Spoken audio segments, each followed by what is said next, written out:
आदरणीय अरुण चतुर्वेदी जी, आदरणीय कुलजीत जी, आदरणीय मेरे साथ भारतीय जनता पार्टी के जो इस विधानसभा में जो प्रत्याशी है जो मैदान में उतरे हैं, सम्मानित मंच, आदरणीय मेरे बुजुर्गों, माताओं, बहनों, भाइयों, युवा साथियों, पहले तो मैं आप सबको आभार प्रकट करता हूं कि आज आप इतनी भारी संख्या और तादाद में आप यहां आए। हमारे यशस्वी प्रधानमंत्री और हमारे पूजनीय प्रधानमंत्री नरेंद्र मोदी जी के उद्बोधन सुनने के लिए, उनसे मार्गदर्शन लेने के लिए आप सबको तहे दिल से धन्यवाद। भाइयों, जैसे आप जानते हो 5 साल से ये कांग्रेस की सरकार यहां रही है और कांग्रेस की सरकार ने जो अत्याचार हमारे गरीब जनता के साथ जो किए हैं, जो अपराध का माहौल उन्होंने और अराजकता का माहौल जो पूरे प्रांत में उन्होंने स्थापित किया, उससे भी आप सब अवगत हो। इस सरकार ने गुंडागर्दी को और असामाजिक तत्वों को पनपाने में और उनको खुली छूट देने में उन्होंने कोई कमी नहीं छोड़ी। आए दिन प्रांत से खबर आती है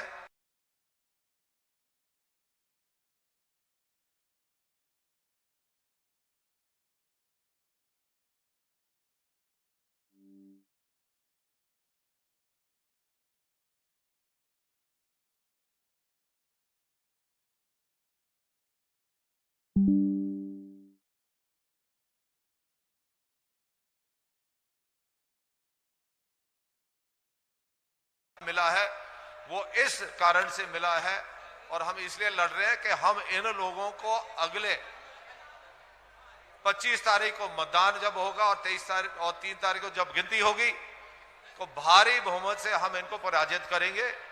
और पहले हमारे संभाग में जब हमारे 16, 17, 18 सीटें आती थी, 19 में से हमारी उतनी मात्रा में जो मेरा आंकलन है वो आने वाली है। जनता हमारे साथ है, कार्यकर्ता में खूब उत्साह है और उमंग है और इसे हमें बना के रखना है। उसके साथ साथ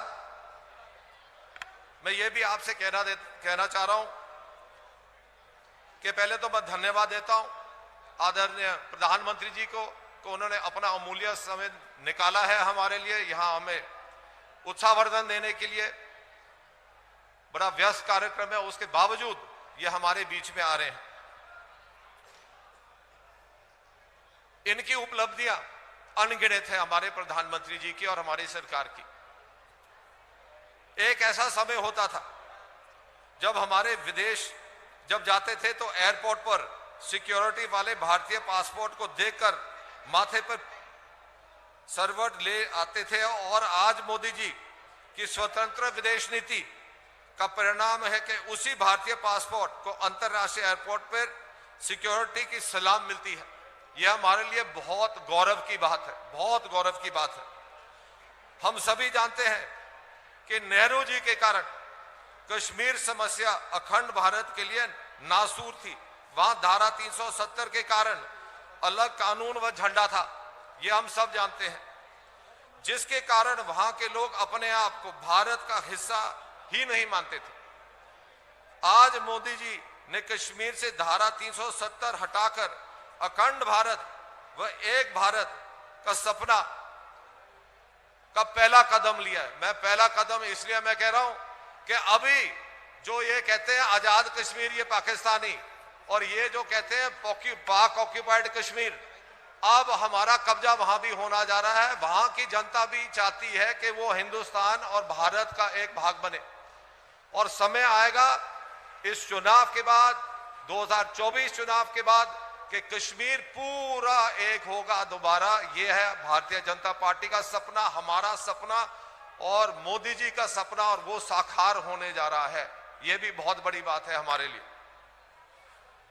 दोस्तों, आप सभी जानते हैं कि पिछले 500 वर्ष से हम हमारे इष्ट देव श्री जन्मभूमि के लिए संघर्ष कर रहे थे और रामलाला टेंट में विराज रहे थे। यह हर हिंदू के लिए शर्म की बात थी, लेकिन आज मुझे ये कहते हुए गर्व है कि महसूस हो रहा है कि मोदी जी के प्रयासों से आज वहां एक भव्य मंदिर बनने जा रहा है और जिसका उद्घाटन जनवरी के महीने में होने जा रहा है।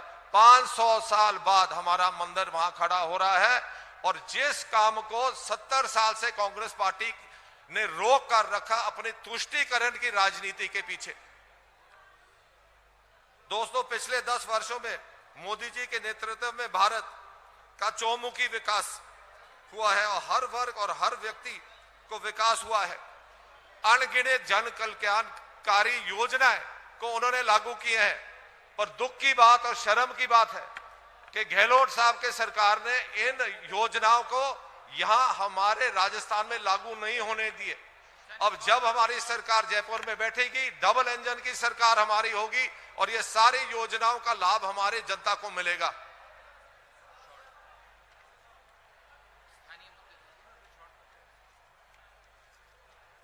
अब भाइयों, अब 25 तारीख हमारे बहुत महत्वपूर्ण दिन है। हमारे एक भी वोट नहीं रहनी चाहिए। पूरे जिले में उत्साह और उमंग है हमारे कार्यकर्ताओं, हमारे वोटरों में। आप सबसे मैं इस मंच के माध्यम से अपील करता हूं कि आप ज्यादा से ज्यादा संख्या में आप मतदान केंद्र पर जाके अपना अमूल्य वोट आप प्रदान करें, प्रचार करें। अगले 7-8 दिन कड़ी आप मेहनत करो और आप सब पूजनीय प्रधानमंत्री नरेंद्र मोदी जी बन जाओ। ये जो सिंबल है ये आपके लिए है। विधायक बनेंगे तो आप सब बनेंगे, सरकार का साझा आपका होगा। कोई मंत्री बनेगा, कोई प्रधानमंत्री बनेगा। एक एक व्यक्ति, एक एक नागरिक राजस्थान का प्रधानमंत्री व मुख्यमंत्री बनने जा रहा है हमारे प्रांत का। इन्हीं शब्दों के साथ मैं अपने वाणी को विराम देता हूं और एक और बार आप सबको यहां पधारने के लिए धन्यवाद देता हूं। जय हिंद और जय भारत।